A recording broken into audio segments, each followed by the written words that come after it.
Je m'interroge ce jour sur la question du monopole exclusif des étrangers dans la fourniture en équipement dans le secteur de l'électricité au Cameroun. Comment comprendre ce qui se passe dans ce pays où les étrangers ont le monopole dans pratiquement tous les secteurs d'activité? Plus de 50 ans après les indépendances, on ne produit rien au Cameroun. On ne fabrique rien dans ce pays. On donne l'impression que tout appartient aux Camerounais, mais au fond, rien n'appartient aux nationaux camerounais. Tout est tenu de manière exclusive par les étrangers. Comment comprendre que les opérateurs étrangers occupent 95%, je dis bien 95%, de parts de marché de la fourniture en équipement électrique dans ce pays? Le matériel provient de tous les horizons: Europe, Chine, Afrique du Nord. Comment comprendre qu'il n'existe aucun investissement d'entreprise camerounaise dans ce secteur? Plus de 50 ans après les indépendances, on continue à tout acheter, tout importer, tout est tenu par les étrangers. Comment comprendre une telle ignominie lorsqu'on sait que les besoins d'investissement se chiffrent à des centaines de milliards de francs CFA? Savez-vous qu'au moment de la privatisation du secteur de l'électricité en 2001, les données prévisionnelles d'investissement étaient estimées à une enveloppe de 1000 milliards de francs CFA d'engagement sur 20 ans.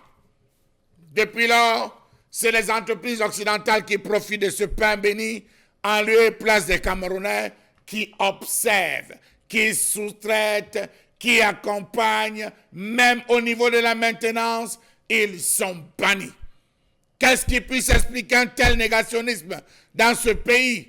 Ayons le courage de déclarer haut et fort que moins de 5% des nationaux investissent dans le secteur de l'énergie, tandis que plus de 95% des services et prestations sont assurés par des entreprises étrangères provenant de l'Europe, de la Chine ou de l'Afrique du Nord, à l'exemple de production électrique au profit de plus de 1500 localités. Il faut le préciser par Huawei.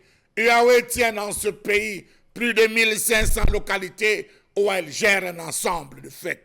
Tout est tenu de main de maître par les étrangers. Support, bois et béton, hydroculture, transport, traitement des poteaux défectueux, livraison des compteurs électriques, transformateurs de distribution, fabrication de câbles électriques, les disjoncteurs, les cellules électriques, les herses et les nappes voûtes, les accessoires divers tels que les raccords à vis autocassantes, les raccords de perforation réseau, les manchons coupe-circuit, les distributeurs d'étages. Tout vient d'ailleurs, raison pour laquelle on se retrouve dans un pays où ceux qui donnent sont en même temps juges et partis. Pourquoi les Camerounais sont-ils en marge dans le secteur de l'électricité?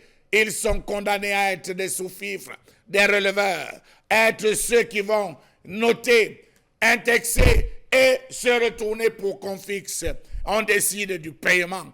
Quand est-ce que les Camerounais, ils auront une place de choix dans le secteur de l'électricité en participant qui au montage des hautes tensions, qui à la réalisation des câblages, qui à la confection ou fabrication des transformateurs? Ça, on attend véritablement.